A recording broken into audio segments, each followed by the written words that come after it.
Howdy from Arlington, Texas, y'all. Hope this video finds you well. It is another Thursday, which means another box set fever episode. Here we go.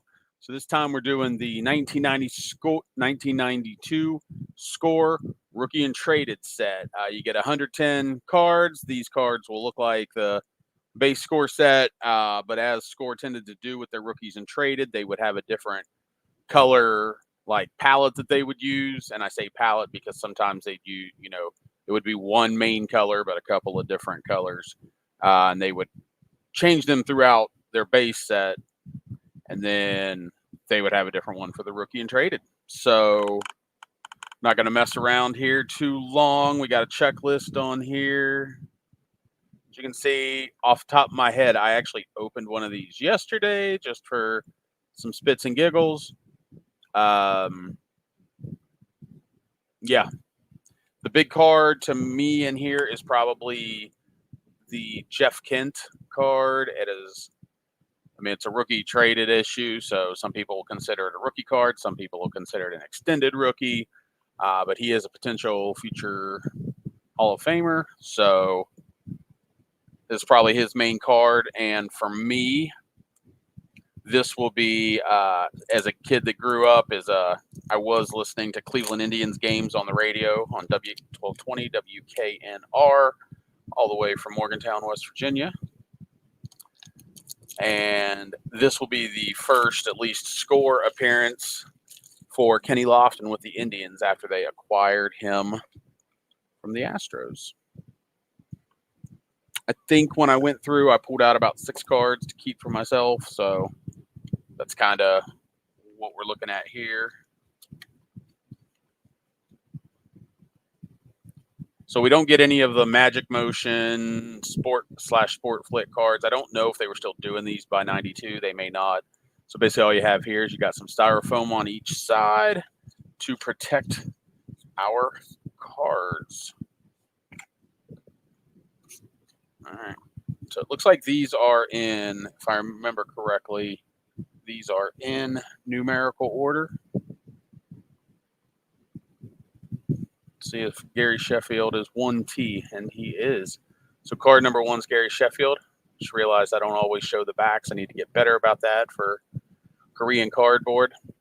But so here we go. We've got where I talked about the color. So you got the orange down the side, which is taking up, about a quarter of that photo with no background. And then you have the name and the score and the position. They are in purple. All right, typical score back. Nothing, nothing special here. Just what we always know. So let's roll. Let's see. We got some Kevin Seitzer. I guess they would have gotten from the Royals at that point. Danny Tartabull, who I guess the Yankees would have gotten from the Royals at that point. So it looks like Royals were doing a fire sale. Not that they were great at that point or anything, but those were probably 2 of their better players at the time. Steve Sachs, Bobby Bowe. So that would be his first Mets issue after leaving the Pirates. Frank Viola, Dave Winfield. We should be able to get through these a little faster than I have some of the past ones. Jose Canseco, so first appearance with the Rangers after getting traded.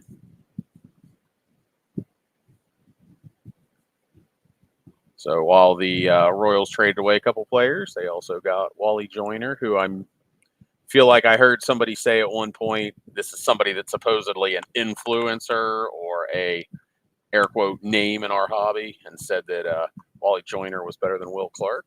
So it's kind of hard to respect anyone that would say that. So there is the Kenny Lofton winning. Or it's Charlie Hayes. My buddy Gary. This guy, Pete Incaviglia. I saw a thing yesterday, and it was saying, other than this, the Willie Mays catch, what's the most memorable catch in baseball history? And this was on Twitter. Well, I definitely, if you haven't seen it, go to check out the Kevin Mitchell barehanded catch.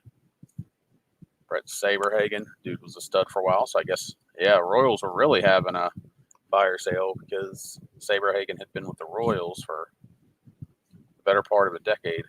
Our first Sammy Sosa with the Cubs. He's been with the White Sox to that point.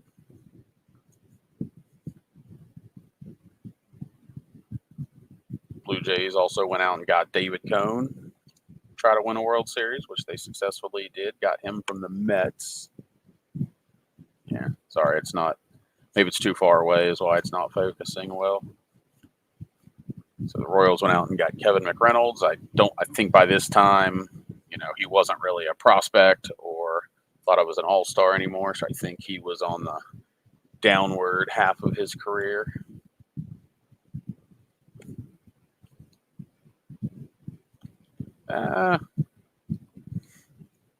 It's just tough to do this with this camera right between me and my hands. Doug Jones, rest peacefully, sir.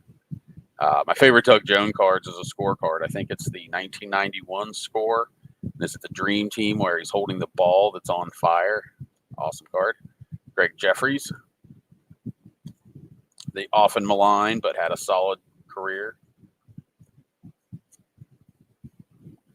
Yeah, I think there's a point where we're going to go through a bunch of relative no names. Corey Snyder. Dave Burba, who later was a trade deadline pickup for the Indians. I don't want to say 94 or 95. It was decent for him.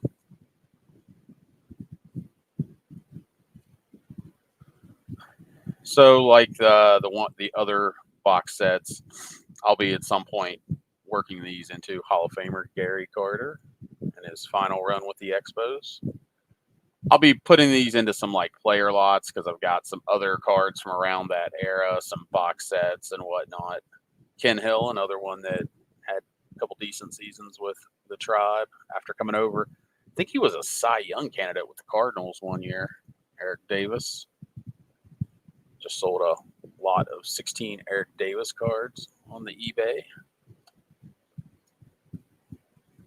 Fletcher, Mike Morgan. Remember Mike Morgan? There's like somebody that knows someone, and that's like his uncle or something. I think it's in YouTube land somewhere. I just can't remember what the channel involved was.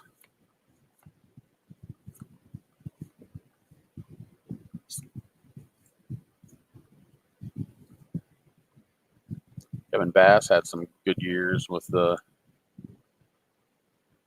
home run, some decent home run years. Oh, I guess not. I guess he didn't hit as many as I thought. His career high was 20 with the Astros. I guess I thought he a little bit more of a power hitter than that. John Wetland. Didn't he win the Rookie of the Year in 91 or 92? Pat Lestache, and then fell off the face of the earth. Two sports star Brian Jordan. There is the Jeff Kent that I spoke of. So this would be his first scorecard. So whether you consider it a rookie, an XRC, I will let you decide because I'm fine with extended rookie cards being considered rookie cards. I'm not okay with inserts being rookie cards, which is what all this new money in the hobby wants to do. Tim Wakefield, I mean, I remember the phenomenon he was when he came up with the Pirates. I mean, everybody obviously thinks of him as a player for the Red Sox. Would this have the stats from the year when he came up? No. I think he came up in 92, and I want to say he was like maybe 11-3 or something like that. And Tim Salmon, who would have won Rookie of the Year in 92, 93, something like that.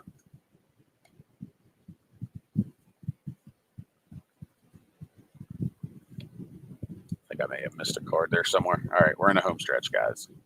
Ruben Amaro Jr., who I love just because of the Goldbergs and all the references to Ruben Amaro Jr.